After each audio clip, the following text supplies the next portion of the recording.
2025 union budget आज पेश हो गया 1 फरवरी को। Honourable finance minister Nirmala Sitharaman, जो लगभग 3 टर्म से फाइनेंस मिनिस्ट्री के डिपार्टमेंट को संभाल रही है, उन्होंने इस बार कुछ नया आरोप या नया कोई इम्प्लीमेंटेशन लाया है बजट में, जैसे कि 12 लाख तक इनकम टैक्स में छूट दे दिया है। अब वहाँ पे डिडक्शन भी 75,000 कर दिया है, मतलब 12,75,000 तक आपको कोई टैक्स नहीं देना पड़ेगा।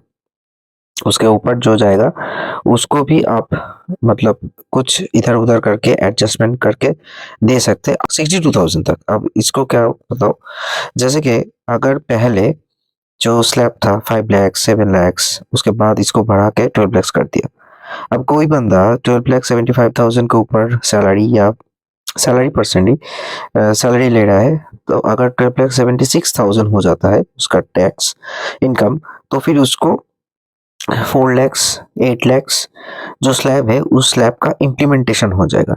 इससे क्या होगा, ये जो नया सिस्टम आता है उसमें एटीसी का कोई आरोप नहीं होगा और नया सिस्टम में उसको 62,500 टैक्स देना पड़ेगा। अगर कोई बंदा 12,76,000 लेता है तो उसको ये इम्प्लीमेंटेशन हो जाएगा कि उसको 62,500 टैक्स देना पड़ेगा। इसको काट छट करके कोई अगर देखता है कि सपोज एक बंदा ए, उसका सैलरी है 12,75,000, अब 1 रुपए या 1,000 रुपए उससे ज्यादा हो जाता है, मतलब 12,76,000, तो फिर उसको जो स्लैब है उस हिसाब से 62,500 टैक्स देना पड़ेगा। उसको एडजस्ट करने के लिए अगर देखता है कि चलो इसको डायरेक्ट पेनल्टी ले देता हूँ, तो फिर ऐसे करके 62,500 मतलब 12,75,000 प्लस 62,500 लगभग आपको माना चला जाए तो 13,38,000 तक उसका डिडक्शन कॉस्ट नहीं आएगा, मतलब उसको पेनल्टी देगा तो हो जाएगा। उसके ऊपर जब जाएगा तो फिर उसका स्लैब वाइज इनकम टैक्स देना पड़ेगा। ये तो हो गया सैलरीड पर्सन। सिमिलर अगर देखा जाए कि ऐसे करके कोई टैक्स दे रहा है, तो मतलब पहले जो 7 लाख था उसको बढ़ा के 12 लाख कर दिया, 5 लाख का जो मुनाफा होगा तो उससे थोड़ा सेविंग्स आएगा। सेविंग्स आने से क्या होगा, मिडिल क्लास का जो पीपल है वो थोड़ा ज़्यादा कंज्यूम करेगा, ज़्यादा कंज्यूम करने से जीएसटी ज़्यादा आएगा और रेवेन्यू ज़्यादा होगा।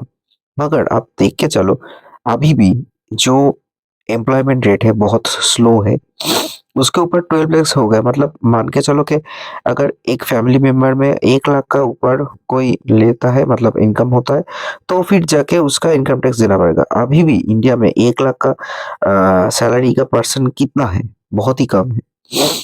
दूसरी तरफ देखेंगे तो मोबाइल इलेक्ट्रॉनिक्स ऐसा कुछ गुड्स में थोड़ा सेल्स कम हो गया तो उसका दाम कम हो जाएगा पता है, मगर मेडिसिन का ऊपर जो जीएसटी है वो बहुत ही बढ़ रहा है।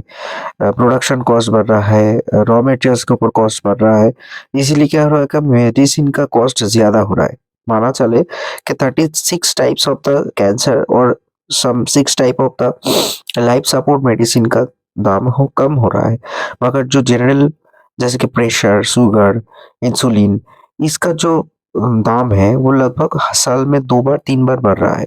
लुपिसुलिन का एक प्रोडक्ट है लुपिन का, लुपिसुलिन M30/70 कार्ट्रिज, उसका दाम पहले आता था 1 साल पहले लगभग मान के चलो 350 रुपए, ठीक है।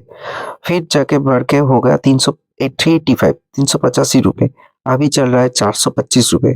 अब इतना ज़्यादा हो रहा है तो उसको कैसे कंट्रोल करें। सिमिलर प्रेशर का बहुत सारा मेडिसिन है, जैसे सिलाकर 5, सिलाकर 20, सिलाकर ग्रुप में, या फिर टेलमिसार्टिन का, टेलमिकाइन का जो प्रोडक्ट है बहुत ही बढ़ रहा है। जैसे कि नॉर्मल एंटासिड उसका भी बढ़ रहा है, पैरासिटामोल उसका भी दाम बढ़ रहा है। तो सरकार जो टैक्स का जो बेनिफिट दे रहा है, इससे क्या सबको क्या मुनाफा होगा, सबको क्या एडवांटेज आएगा। कुछ दिन पहले पॉपकॉर्न के ऊपर वो 4 टाइप का टैक्स आ गया था, कैरामल होगा तो ऐसे होगा, चॉकलेट होगा तो ऐसे होगा, सॉल्टेड होगा, बटर होगा, अलग अलग का टैक्स इम्प्लीमेंट होगा, उस टाइम पे सीतारामन ने कहा था। मगर अब जो चल रहा है, जैसे कि ये बेनिफिट्स तो दे रहा है, मगर बेनिफिट से क्या कुछ ऐसा कुछ मतलब इंडिया का 1.3 या फिर चलो मान के चलो कि 2%, अभी तो स्लैब भी बढ़ा दिया तो वो थोड़ा कम भी हो जाएगा। इससे क्या होता है कि लगभग 1.5% आदमी इंडिया का इनकम टैक्स देता है, डायरेक्ट टैक्स जो होता है, और बाकी जो होता है वो टर्शियरी टैक्स होता है या फिर इनडायरेक्ट टैक्स, जैसे कि हम सब जीएसटी देते हैं। अब जीएसटी के ऊपर ही इंडिया का पूरा रेवेन्यू आता है, मगर लगभग 1.3% जो टैक्स देता है उससे इंडिया का मैक्सिमम इन मतलब जो रेवेन्यू आता है वो 40% आ जाता है इनकम टैक्स से। अब ये क्या हो रहा है कि बाकी का कितना परसेंट रह गया, 98% लगभग टैक्स नहीं देता है, तो 98% का इनकम भी कम है। अब इससे क्या होता है, जो इनकम टैक्स नहीं देते उनका क्या सुविधा हुआ, वो उनका ज़्यादा कुछ सुविधा नहीं हुआ। ज़रूरी था कि मेडिसिन का दाम अगर कम होता तो अच्छा रहता। उन्होंने कहा कि 75,000 नया डॉक्टर आएगा, जैसे कि घाटी या फिर जो नेशनल यूनियन का जो रेवेन्यू है वो लगभग 4.45% कम हो जाएगा नेक्स्ट ईयर में।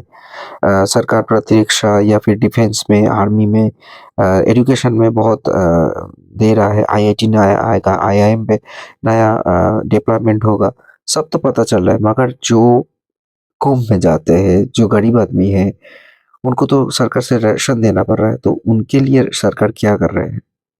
फ्री में दवाई जो आता है वो जेनेरिक है, ब्रांडेड तो नहीं आता है। उनमें रेसिपिएंट कम होता है तो आउटकम्स भी कम होता है, रिकवरी रेट कम होता है, एक्यूरेसी कम होता है। सो डायरेक्ट अगर मेडिसिन में या फिर डायरेक्ट जहाँ से, जैसे कि चावल, दाल, सरसों, चीनी, इसका दाम अगर कम होता तो अच्छा रहता ना। पैकेज्ड या फिर जो पैकेज्ड वाला जो प्रोडक्ट होता है, फूड प्रोडक्ट, उसमें जीएसटी आ रहा है।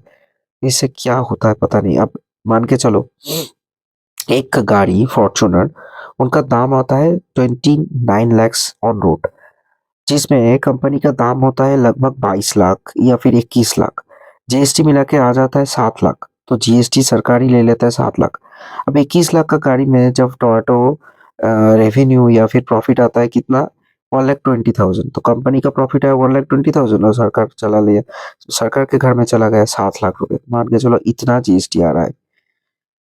सो ये जो 12 लाख का जो इनकम टैक्स का जो बेनिफिट आ रहा है, ये तो पर्टिकुलर वो 1 लाख का जो सैलरी पर्सन है उसके लिए बेनिफिट हुआ। आम आदमी के लिए क्या हुआ, ये आप ही बताओ। क्योंकि ये बजट सिर्फ वो सैलरीड पर्सन के लिए तो नहीं है, ये बजट सबका लिए था। जैसे कि महंगाई इतना बढ़ रहा है, इन्फ्लेशन रेट इतना बढ़ रहा है, तो कहाँ जाए? राशन से क्या सब मिट जाता है? भारत का जो 60% के ऊपर गरीब आदमी है, उनका दिन कैसे चल रहा है, यही बड़ी बात है। Stay tune on art with Suman. Video कैसा लगा आप भी बताएं, और आप कमेंट बॉक्स में आपका ओपिनियन दीजिए, और प्लीज़ चैनल को सब्सक्राइब कीजिए, वीडियो को शेयर कीजिए।